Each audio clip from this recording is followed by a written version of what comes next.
지은이는 한참을 머뭇거리다가 조심스럽게 입을 열었습니다. 할아버님 많이 섭섭하시지요? 저 때문에 다시 집에 돌아가게 되셔서 정말 죄송합니다, 할아버님. 안절부절 못하는 지은이를 쓰다듬으며 말했습니다. 내가 답답해서 돌아가는 거란다, 아가. 내가 미안할 것은 단 한 개도 없단다. 지은이는 못다한 말이 있는 듯이 쭈뼛거렸지만 더 말을 잇지는 않았습니다. 아가 너도 같이 먹자. 음식 솜씨가 참 좋구나. 내 아버님 드시고 더 드셔요. 감사합니다. 저는 손주 며느리를 안심시키고 일찍 잠이 들었습니다. 맘이 놓였는지 그날따라 더 깊은 잠에 빠졌습니다. 다음 날 늦은 아침, 밖에서 들려오는 말소리에 잠에서 깼습니다. 얼핏 들어보니 상욱이 목소리는 아닌데 남자들의 얘기 소리가 들렸습니다. 너희 아버지가 빌린 돈 20억 언제 갚을 거야? 이렇게 좋은 집에서 살면서 돈이 없다는 게 말이 돼? 지은이는 겁에 질린 채 벌벌 떨면서 대답했습니다. 평생 얼굴 한 번 본 적 없는 남자인데 저는 그 사람 누군지도 모릅니다. 제발 저 좀 살려주세요. 빚쟁이들은 탐욕스럽게 웃었습니다. 댁 사정은 중요하지 않아요. 피로 아주 끈끈하게 묶였는데 나 몰라라 할 수가 있나? 아버지 돈은 딸이 갚아야지 누가 갚아? 지은이는 사채업자의 바짓가랑이를 붙잡고서 말했습니다. 저와는 상관없는 일이에요. 제발 돌아가 주세요. 그 사람은 저희 아버지가 아니에요. 순간 무엇인가 부서지는 소리가 문 너머로 들려왔습니다. 그리고 곧이어 지은이의 울음소리도 들려왔습니다. 제발 이러지 마세요. 흑흑. 손자 며느리의 울음에도 빚쟁이는 사악하게 웃었습니다. 돈이 없으면 몸으로라도 갚으면 되잖아. 더 험한 꼴 보기 싫으면 안 그래? 더 이상 들어줄 수가 없었습니다. 저는 문을 박차고 나갔습니다. 당신들 내 손자 며느리한테서 떨어져. 저의 갑작스러운 등장에 지은이도 빚쟁이도 놀란 눈치였습니다. 할아버님. 이 할아버지는 뭐야? 저는 단호하게 말했습니다.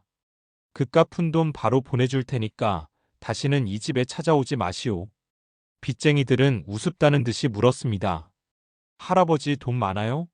빚이 얼마인 줄 알고 그렇게 쉽게 말씀하십니까?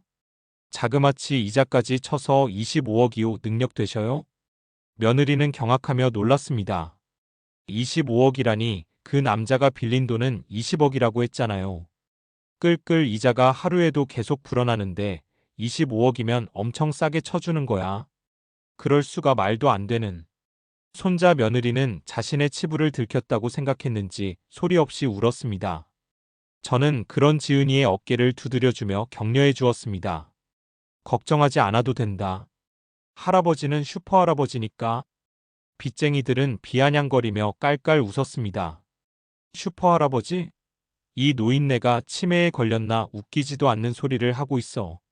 슈퍼할아버지님 제발 빚 좀 갚아주십시오. 제발 크크크. 계좌번호 불러. 바로 쏴줄 테니까. 빚쟁이들은 황당해하며 계좌번호를 불렀습니다. 계좌에 1조 원이 가까이 있는 제게는 그깟 25억 갚아주는 것은 어려운 일이 아니었습니다.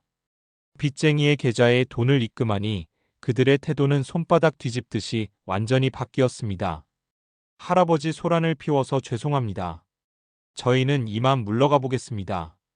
빨리 가보시게 다시는 얼씬도 하지 말고. 빚쟁이들이 떠나가고 지은이는 벌벌 떨면서 서럽게 울었습니다. 할아버님 정말 죄송합니다. 제가 어떻게든 돈 다시 돌려드릴게요. 저는 조용히 손주 며느리의 눈물을 닦아주고 자초지종 어떻게 된 일인지 들을 수 있었습니다. 할아버님 저는 평생 혼자서 살아왔었습니다. 그리고 아버지라는 얼굴 모를 사람 때문에 큰 빚을 지게 돼서 그 사람을 많이 원망도 했습니다. 그래서 저도 모르게 할아버님과 저희 아버지를 겹쳐서 안 좋게 생각했습니다. 하지만 할아버님께서는 이런 못난 며느리를 배려해 주시고 사랑해 주셨습니다. 못난 저이지만 용서를 해 주실 수 있으실까요? 정말 죄송합니다, 할아버님. 제가 이번에 빌려주신 돈은 꼭 갚도록 하겠습니다. 눈물을 흘리며 진심을 전하는 손주 며느리에게 밝게 웃어주었습니다. 씩씩하구나 지은아. 할아버지는 다 괜찮으니까 걱정하지 않아도 된단다. 그리고 저는 지은이에게 제 통장을 보여줬습니다. 지은이는 깜짝 놀랐는지 흘리던 눈물도 금세 멈췄습니다. 할아버님, 이 돈은 대체. 지은아, 할아버지한테 돈 많으니까 더 이상 그런 걱정은 하지 말 거라. 우리 예쁜 손자 며느리 고생 많았다. 지은이는 어린애처럼 펑펑 울면서 제 품에 안겼습니다. 혼자서 얼마나 맘고생이 심했을지 저까지 눈물이 고였습니다. 마침 그 순간 일을 마치고 상욱이가 집으로 들어왔습니다. 상욱이는 황당해하며 물었습니다. 할아버지? 지은아? 무슨 일 있으셨어요? 사이가 많이 좋아지셨네요. 지은이와 저는 눈을 마주치고 싱긋 웃었습니다. 비밀이야. 비밀이란다. 그 일이 있고 나서 지은이와 제 사이는 많이 좋아졌습니다. 지은이는 진심으로 저를 존경하고 따르게 되었고, 저 또한 지은이를 더 예쁘게 생각하게 되었습니다. 몇 달 후 정말 기쁜 소식이 들려왔습니다. 지은이와 상욱이가 제 방에 찾아와 말했습니다. 할아버지, 지은이가 임신했어요. 할아버님, 저 정말 행복해요. 상욱이의 환한 미소를 보면서 저 또한 너무 기뻤습니다. 정말이니? 와, 할아버지가 증조할아버지가 되는구나. 지은이도 배를 쓰다듬으며 행복한 미소를 지었습니다. 할아버지, 태명을 지어주세요. 그래, 할아버지가 좋은 이름 지어줄게. 용? 용재가 어떻냐, 좋은 이름이지. 지은이가 웃으며 대답했습니다. 호호, 할아버님, 아직은 손녀인지 손자인지는 몰라요. 하지만 손자라면 용재가 좋겠네요. 상욱이는 저를 끌어안았습니다. 할아버지, 저 아빠가 됐어요. 이게 다 할아버지 덕분이에요. 정말 감사합니다. 사랑합니다, 할아버지. 나도 너희들을 정말 많이 사랑한단다, 내 새끼들. 그렇게 행복한 시간들이 이어졌습니다. 지은이의 배가 조금씩 부르며 우리 가족들은 아이의 탄생을 손꼽아 기다렸습니다. 하지만 행복은 오래가지 못했습니다. 임신 7개월째 되던 어느 날 지은이가 갑자기 쓰러졌습니다. 상욱이의 피부가 새파랗게 물들었습니다. 할아버지, 지은이가 쓰러졌어요. 어떻게 하지요? 119. 지은이를 병원으로 급히 옮겨서 검사를 받으니 희귀한 혈액 질환이라는 진단이 나왔습니다. 의사는 침중한 얼굴로 말했습니다. 임신 중에 발병하는 매우 희귀한 질병입니다. 생존 확률이 50% 정도입니다. 그 말을 듣는 순간 상욱이가 무너져 내렸습니다. 안 돼, 안 돼요. 지은이가, 제 소중한 지은이가 그럴 리가 없어. 상욱이는 그날 꺽꺽 소리내어 울었습니다. 할아버지, 우리 지은이 어떻게 해요? 우리 지은이가 죽을 수도 있대요. 제발 우리 지은이 좀 살려주세요, 할아버지. 7살 때 제 품에서 울던 그 아이가 이제는 아내를 잃을까봐 두려워서 우는 어른이 되어 있었습니다. 상우가 지은이는 별일 없을 것이다. 할아버지가 있잖니, 걱정하지 말 거라. 할아버지는 슈퍼할아버지니까. 지은이의 수술이 있던 날 밤, 저는 머리맡에 물을 떠두고 두 손에 팔찌를 꼭 쥐고 기도했습니다. 고요한 그날 밤에는 유난히도 별이 많이 떠 있었고 노란 보름달이 밝게 빛을 내고 있었습니다. 삼신할머니, 저승사자님, 들리신다면 대답해 주세요. 한참을 기도했지만 누구의 대답도 들리지 않았습니다. 저의 이 남은 목숨 전부를 가져가도 좋습니다. 제발 우리 손주 며느리 목숨만은 구해주십시오. 밤은 깊어갔고 저도 모르게 잠에 들었습니다. 꿈속에서 익숙한 목소리가 들려왔습니다. 또 무엇을 원하느냐?